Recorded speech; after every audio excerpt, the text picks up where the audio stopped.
ओम जय जय जय नमोस्तु नमोस्तु नमोस्तु नमो हरियंताणं नमो सिद्धाणं नमो ऐर्याणं नमो वैचारणं नमो सर्वेषाम् ओंकारं बिंदुसंयुक्तं नित्यं ध्यायन्ति योगिनः कामदं मोक्षं च ओंकाराय नमो नमः।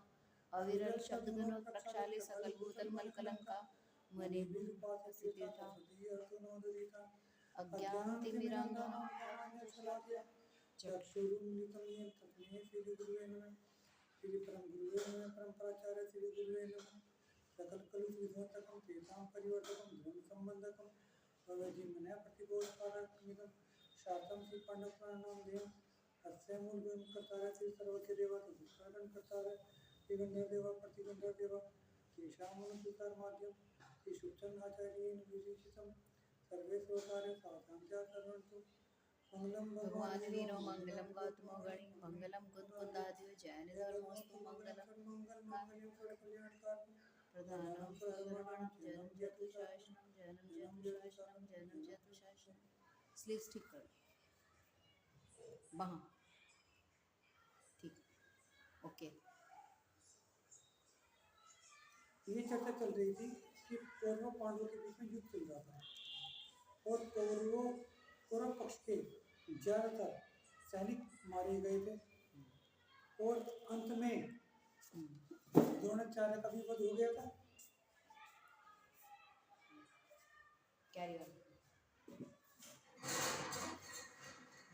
इसी समय रणोदत्त दुर्योधन ने युधिष्ठिर से कहा तो मेरी अधिकता स्वीकार कर जो जो जहाँ चाहो वहीं सुखी से रहो। दुर्योधन कह रहा है युधिष्ठिर से और रथ हाथी घोड़े आदि जो तुम्हें चाहिए मुझसे ले लो। तात्पर्य यह है कि मेरी वृत्तियाँ मान लेने पर तुम्हें किसी भी तरह की कोई तकलीफ नहीं होगी। तुम जो चाहोगे वही तुम्हारी चाह पूरी होगी। देखो आज सारे दिन इस बात की मैं प्रतीक्षा करूंगा कि तुम मेरी आज्ञा स्वीकार कर दयालु हो जिससे कि व्यर्थ ही इन हजारों योद्धाओं की बलि न चढ़े। तुम सच्चे क्षत्रिय बनकर आज ही सिंहासन पर भी आरूढ़ हो उन्नत राजा बन सकते हो। ऐसा करने से तुम अपने कर्तव्य का पालन कर सकोगे इंसान में तुम्हारी वृद्धि होगी। मेरा यही कहना है कि अब भी तुम अपनी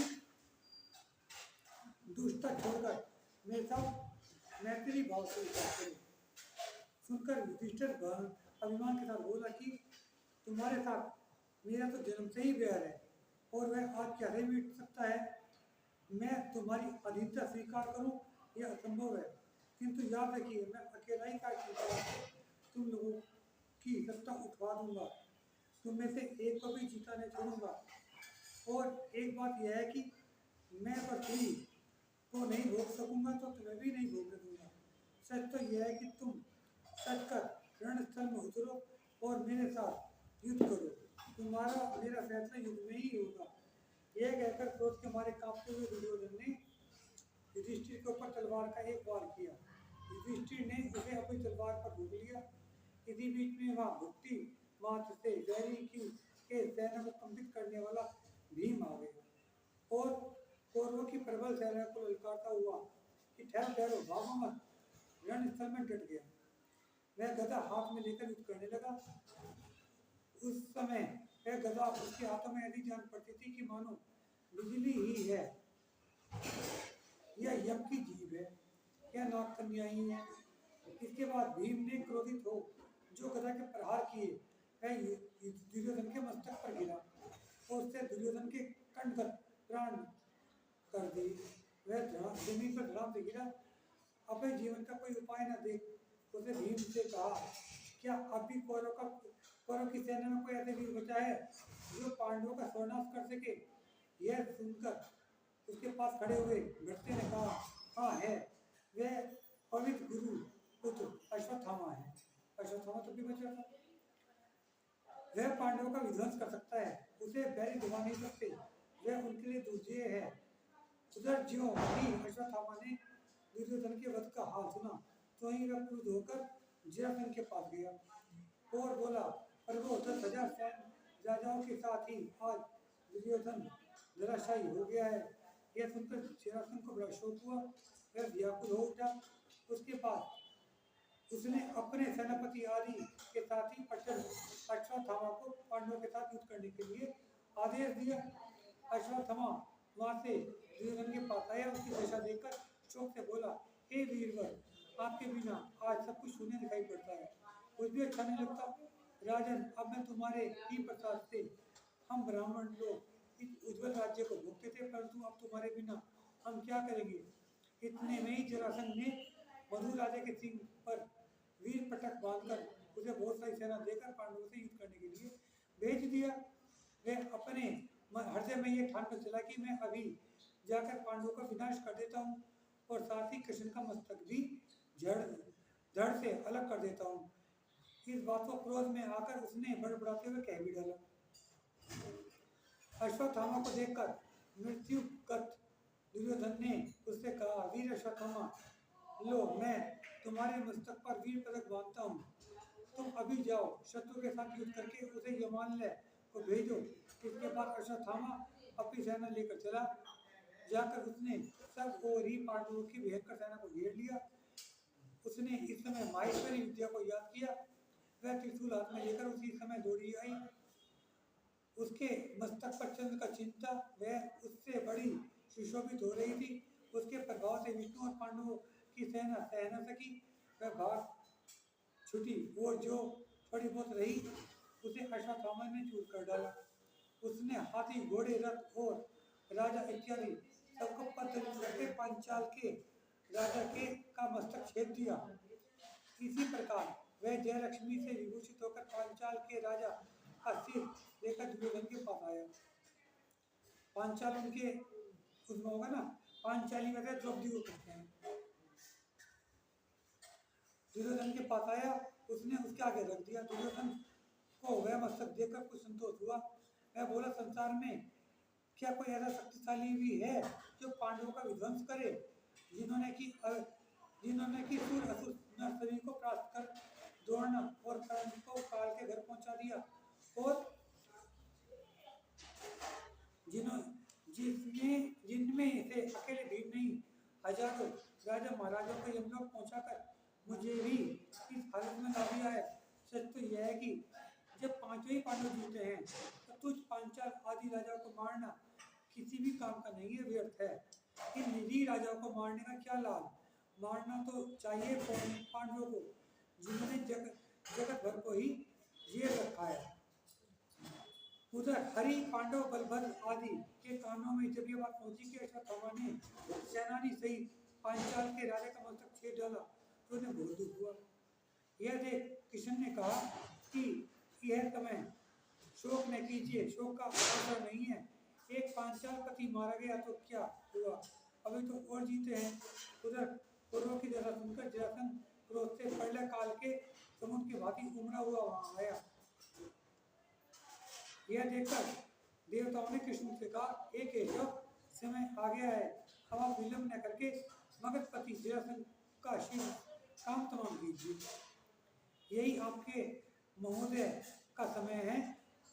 यह सुनकर भविष्य चक्रवर्ती ने कृष्ण जी ने उसी समय जरासंध को ललकारा। फिर क्या था, यादवों की सेना तैयार होकर चली, जिसे देखकर जरासंध ने समक नामक दूत को से कहा कि तुम जाकर इन राजाओं को का परिचय दो। भिन्न राजाओं के चिन्ह बताता हुआ उनका परिचय देने लगा। मैं बोला, देखिए महाराज, ये तो विजय का रथ है, नेमनाथ जी के पिता का, जिसमें सोने वर्ण जैसे घोड़े जुटे हुए हैं, और ये सिंह की ध्वजा है। यह रथ मेहंदी रथ का रथ है, नेमनाथ भगवान का, जिसमें कि हरे रंग के घोड़े जुटे हुए हैं, बैल की ध्वजा है। सेना के आगे कृष्ण का रथ है, जो सफेद घोड़े जुटे हैं, रूढ़ की ध्वजा है। दाहिनी ओर राम का रथ है, जिसमें नीले वर्ण के घोड़े जुड़े हैं, और काल की ध्वजा है। ये नीले रंगों वाला घोड़ों वाला युधिष्ठिर का रथ है, जिसमें भीम का है। महाराज, भीम भीति को दूर करने वाला अद्भुत वीर योद्धा है। यह सफेद घोड़ों का और वानर वाले ध्वजा वाला अर्जुन का है। यह उग्रसेन का है, श्री कृष्ण जी के पिता का, नाना का, जिसके रथ को लाल वर्ण वाले घोड़े खींच रहे हैं। ये पीले घोड़ों वाला रथ हिरण की ध्वजा वाला जनक कुमार का है। शिशु बार की ध्वजा वाला यह लाल पीले घोड़ों वाला मेरू का रथ है। यह सूक्ष्म राम का रथ है जिससे कि काम्बोज के घोड़े मिलते हैं। सिंह की ध्वजा वाला है। कमल जैसे लाल रंग के घोड़ों वाला यह रथ पद्म रथ का है। यह पंच पूर्ण देश वाले घोड़ों वाला और कुंभ की ध्वजा वाला रथ विदु रथ का है। कपोत जैसे रंग जिसमें के घोड़े जिसमें जुड़े हैं यह पद्म की ध्वजा वाला है। वह रण सारण का है।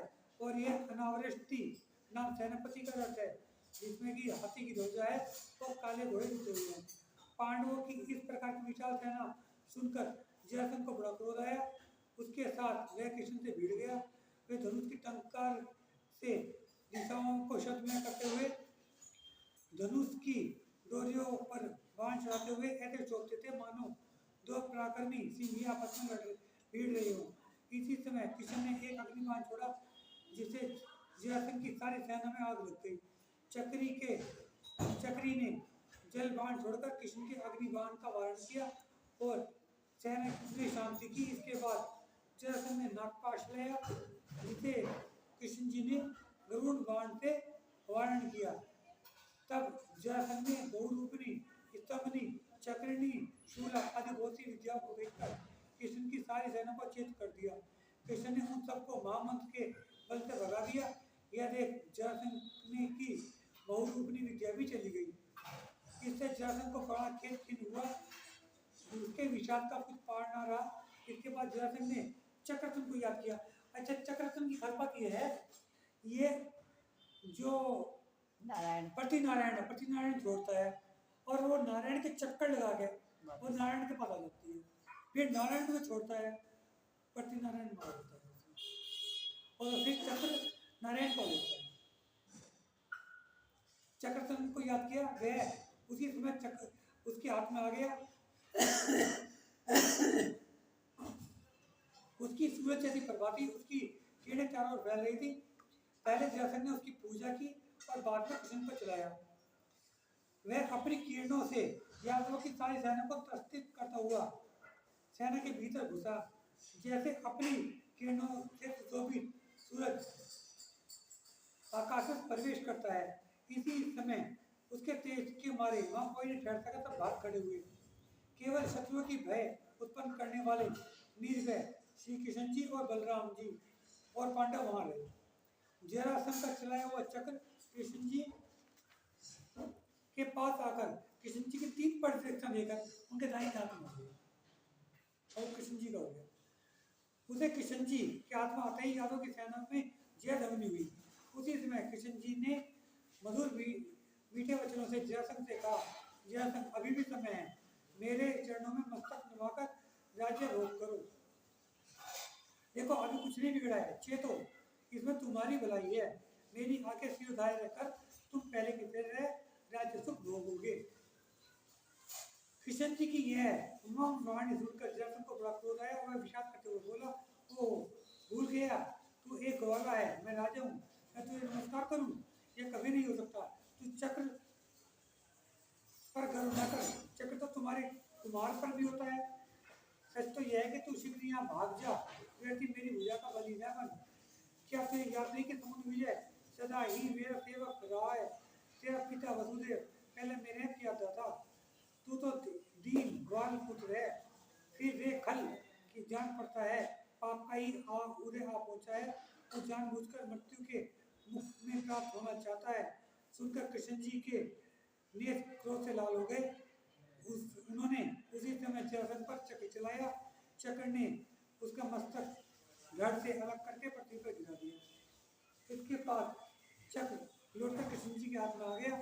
यह देख देवता, राजा और यादव बड़े प्रसन्न होकर कृष्ण जी का जय जयकार किया। उस जय ध्वनि से सारी दिशाएं गुंजायमान हो गई। कृष्ण जी पर फूलों की वर्षा करते हुए देवताओं ने कहा, कृष्ण जी तुम 3 खंड के स्वामी 9वें नारायण हो। और 9 ही नारायण होते हैं, यानी कि अंतिम नारायण। अतः अपने पुण्य से पाई हुई इस पृथ्वी पर तुम भरण पोषण करो, इसका शासन करो। इस विजय के बाद कृष्ण जी रणभूमि पहुंचे, उनकी दृष्टि मरे हुए जरासंध पर पड़ी, तब उन्हें बड़ा विषाद हुआ। इसी तरह जरासंध को देखकर पांडवों को बड़े दुखी हुए। कृष्ण जी ने वहीं एक जगह निःश्वास से करते हुए दुर्योधन को देखा। देखकर वे साम्य भाव से बोले, भाई अब तुम दया में धर्म को याद करो और द्वेष भावना को बिल्कुल भूल जाओ। देखो, जीवों को जन्म सुख मिलता है और इसी जन्म का धर्म का प्रभाव है। इसे तुम अब अपनी आत्मा को और झंझटों को निकालकर इसी को झुकाओ, इसमें तुम्हारी भलाई है। सुनकर नीरज दुर्योधन को उस समय बड़ा क्रोध आया। वह बोला, तुम घबराओ मत, मैं निश्चय ही जीऊंगा और तुम्हारा सर्वनाश करूंगा। ये अनंत अनुबंधी कथाएं है। तुम मुझे क्या सीख देते हो?